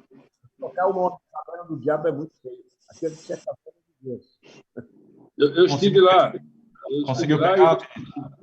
Eu consegui, porque como eu conheço o Guilherme, eu conheço o raciocínio, mesmo picadinho eu consigo interpretar, e acho que o Guilherme está corretíssimo. Nós temos que fazer aí, Guilherme, naquele nosso grupo de comercialização, um rol de novos destinos, né? E o que precisa fazer para ativá-los pós-Covid no turismo de proximidade, que vai ser alternativa, né? Mas acho que nós podemos levar essa discussão para o grupo de comercialização. Tem uma reunião agora ocorrendo, agora com a Ambev sobre isso também. Nós estamos pedindo apoio da Ambev, nós estamos pedindo apoio do Café Três Corações, nós estamos pedindo apoio de várias empresas aí que nós reunimos ontem, aí, Elo, JBS. Estamos buscando as empresas para ajudarem também, como nós temos com a BA, para ajudar nessa energia de promoção aí com a gente. E o Vale do Ribeira tem um potencial turístico maravilhoso, fortíssimo, né? Acho que Iguape, você tem Cananéia, Ilha Grande, tem um espaço lá maravilhoso para explorar, turismo que está totalmente inexplorado, é zero, né? Então, acho que seria um grande marco para o governo do Estado de São Paulo, realmente a gente desenvolver essa região. Eu particularmente, tenho interesse naquela área. Então, Guilherme, você precisa fazer um hotel lá. Guilherme. Exatamente. O Guilherme prometeu, viu, João Dória Neto, no LID, que vai fazer um hotel lá, prometeu. Tem mais de 200 empresários de testemunha aqui, hein, Guilherme?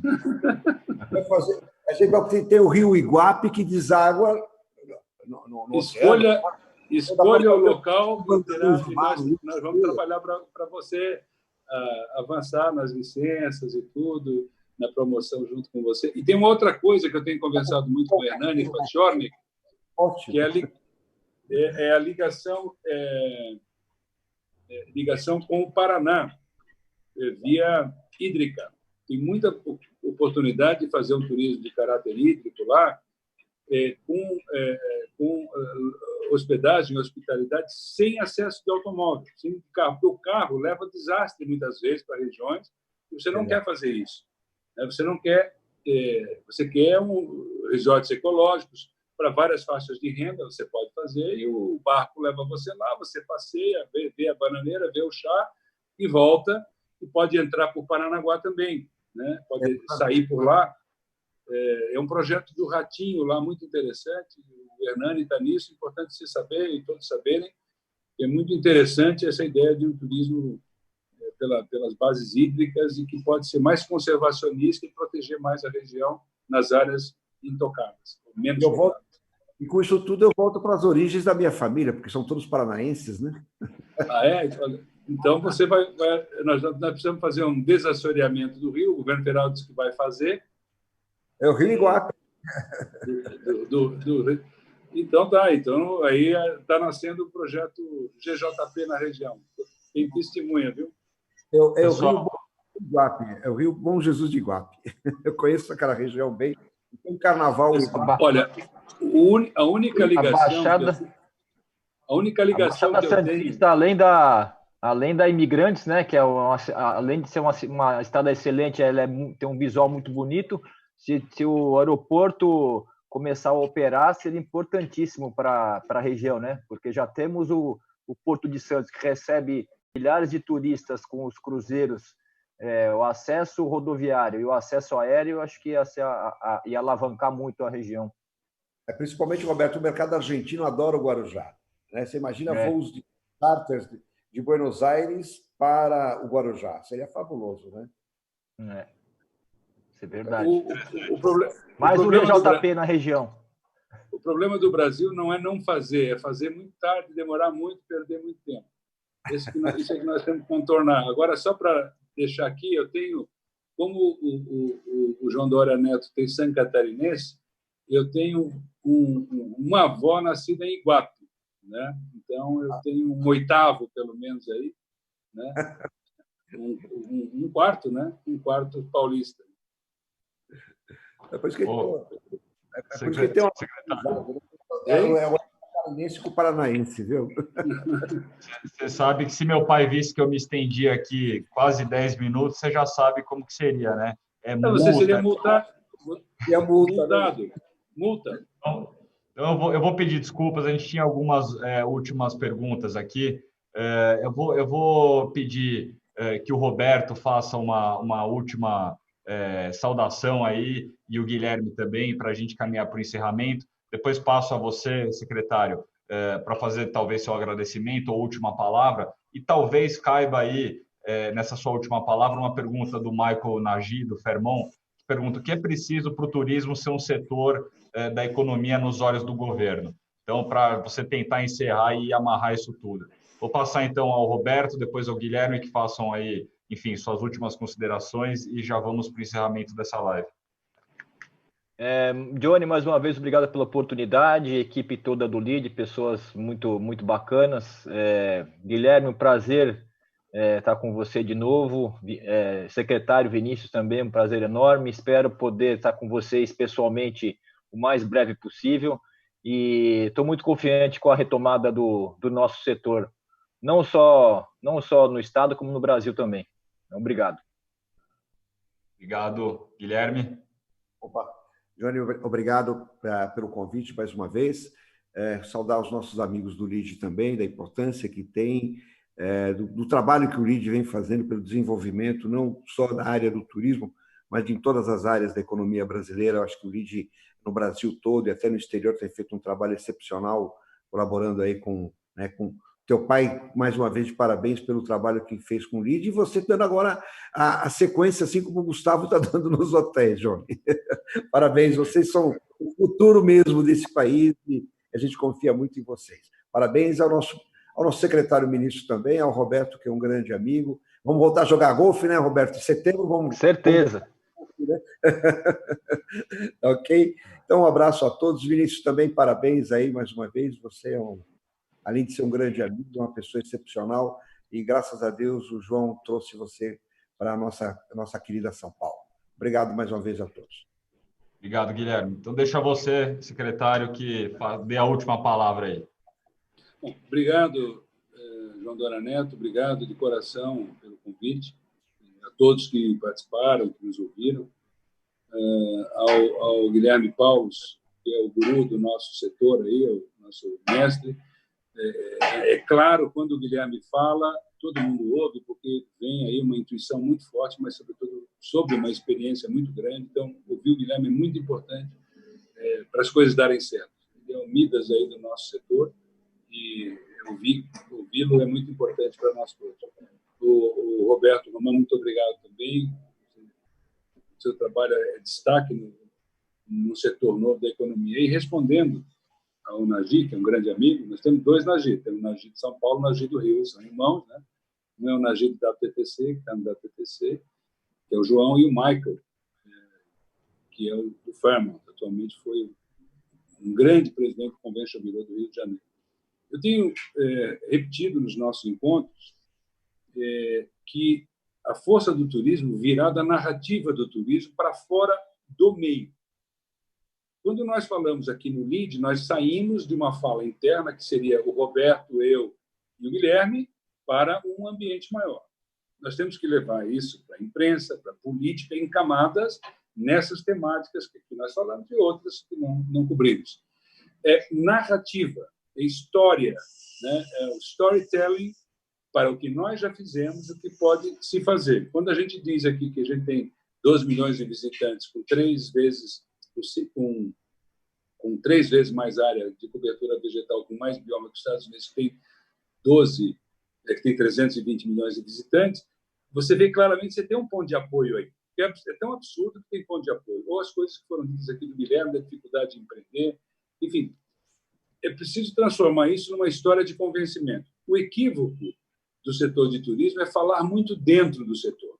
Então, acaba desenvolvendo uma linguagem de falar para convertidos.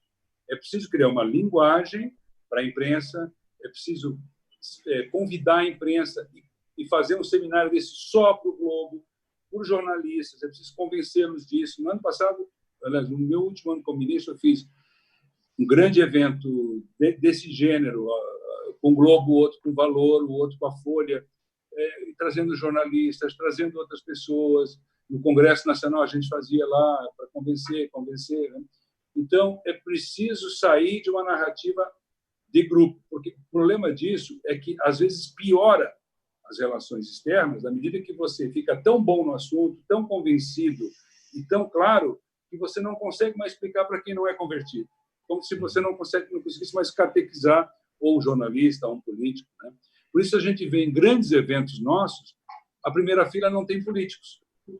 Perceba, quando a gente faz um grande evento, tem poucos jornalistas e poucos políticos, porque eles não foram conversados e trabalhados mais fortemente, e isso não é fácil, isso é difícil. Então, nós precisamos criar massa crítica, né? Argumentação, história e massa crítica. Essa é na minha avaliação, uma parte importante da resposta. Tem outras respostas, mas essa certamente é muito, muito importante. Muito obrigado. Obrigado, secretário. Eu vou começar agradecendo a vocês que nos assistiram até agora.